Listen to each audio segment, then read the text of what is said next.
My name is Jacob Karura, the Executive Secretary, KUPPET Embu. We have assembled here as the BC Embu to raise our concern as pertains the housing levy, which is contained in the Finance Bill number 14, 2023.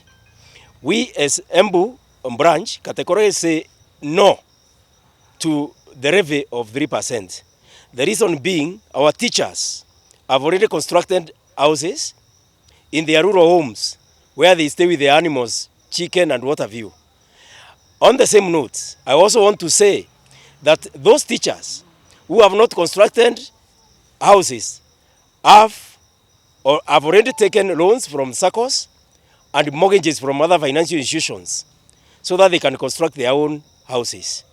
Teachers have their own taste and their own sets, and they have their own areas where they want to put up their houses.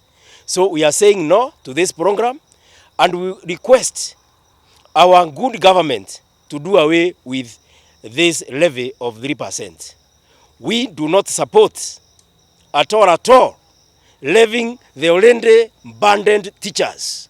This will be suffocating a teacher who is already burdened by the taxes. My name is Fred Okwacho, the KUPPET Embu branch chairman.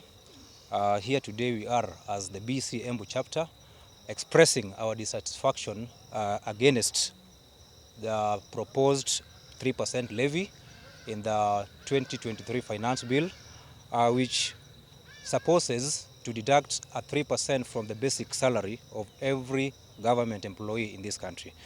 And we want to say today that as members of KUPPET, representing our 3,000 members and their dependents, that we are against this deduction by the government because, number one, the teachers of this country were not consulted. Number two, teachers already have their own plans of their own houses, and majority of the teachers, from the research that we have gathered from our members, is that most teachers already have their homes and are comfortable in their home, in those homes.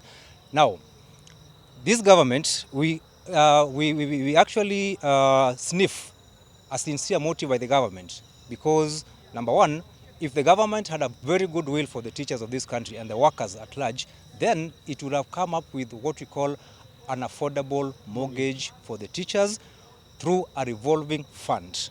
But today, when the government just wakes up and says that we pay 3% of our basic salary to this scheme, whose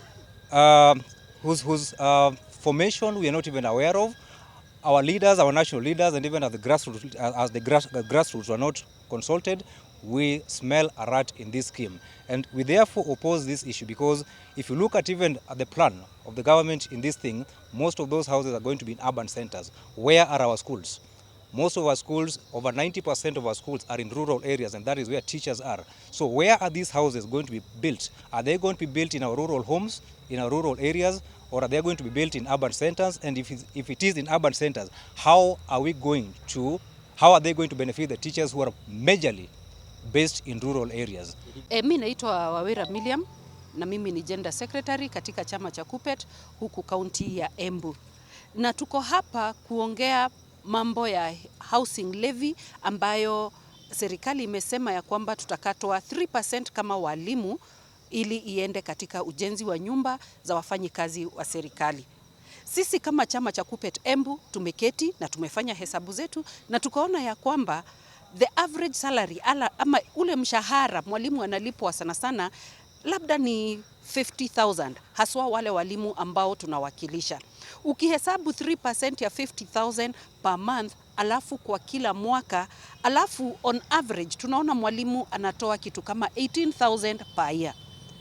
A decent house ya mwalimu, labda ile ya chini kabisa, mwalimu ambaye ako na familia, tunahesabu tunaona ni kitu 1.2 million. Ukitoanisha hizo mahesabu 1.2 million, ukidivide by hiyo 18,000 mwalimu anafaa kutoa every year, unapata mwalimu atalipia hiyo nyumba for 66 years. Mimi mwenyewe nikianza kulipa saa hii 66 years, kweli mimi nitakuwa hai? na hata 66 years, hata mwalimu akianza kufundisha akiwa na mwaka mmoja, hiyo 66 atakuwa meritaya, atakuwa naishi wapi? Sisi tunasema walimu tumejipanga, tulianza kujipanga kutoka kitambo. Tafadhali serikali, achana na hii housing levy kwa walimu. Sisi tuko sawa na hatutaki kitu kama hiyo, kwa sababu tunaona mwishowe hizi nyumba hazitaishia kwa walimu.